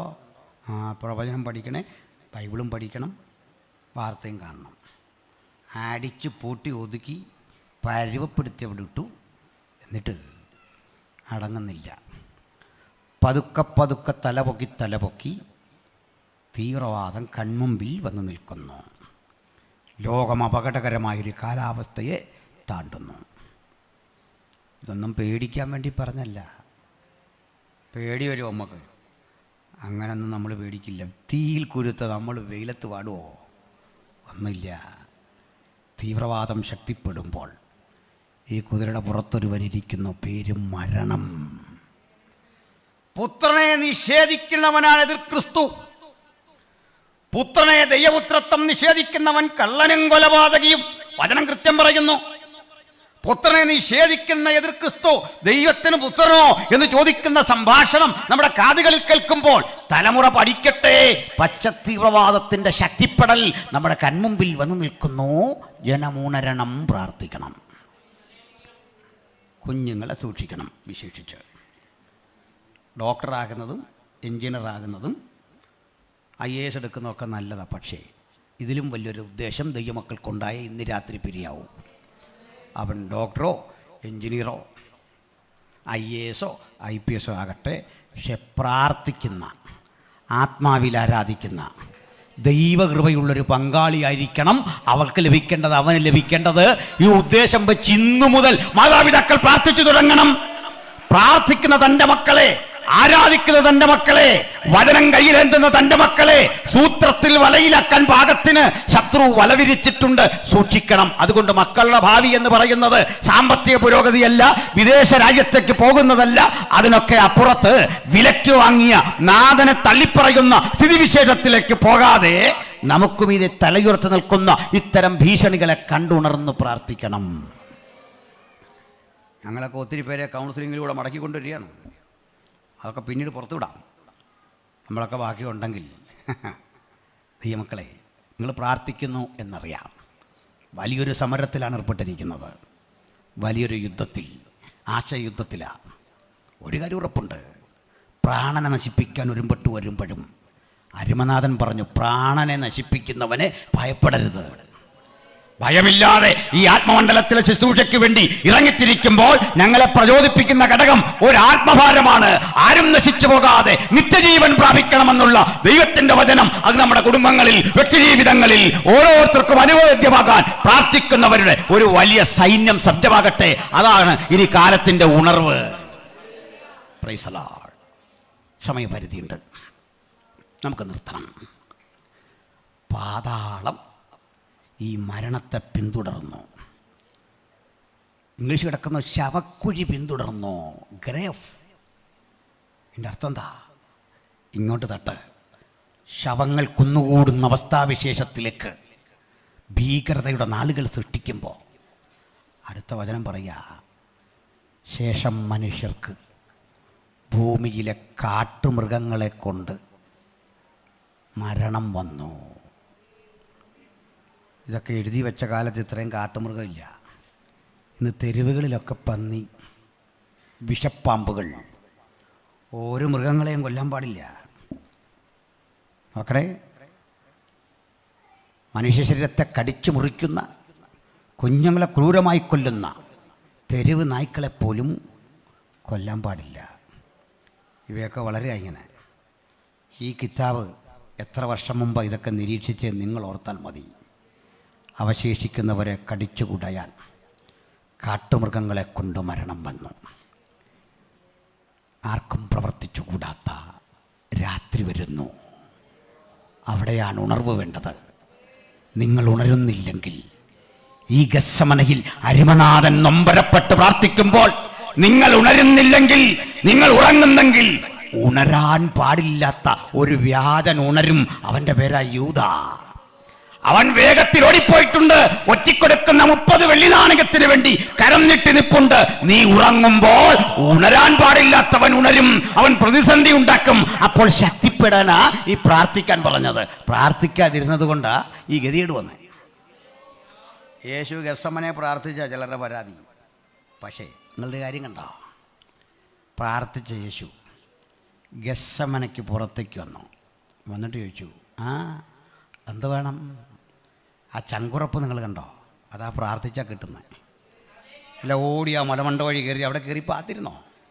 ഈശന്മാരോട് പറഞ്ഞോ ഞാനിവിടെ ഇല്ലെന്ന് പറഞ്ഞേക്കാൻ പറഞ്ഞോ? എൻ്റെ ഗുരു അങ്ങനല്ല. എൻ്റെ ഗുരു കരയുന്നത് പിതാവിൻ്റെ സന്നിധിയിലാണ്.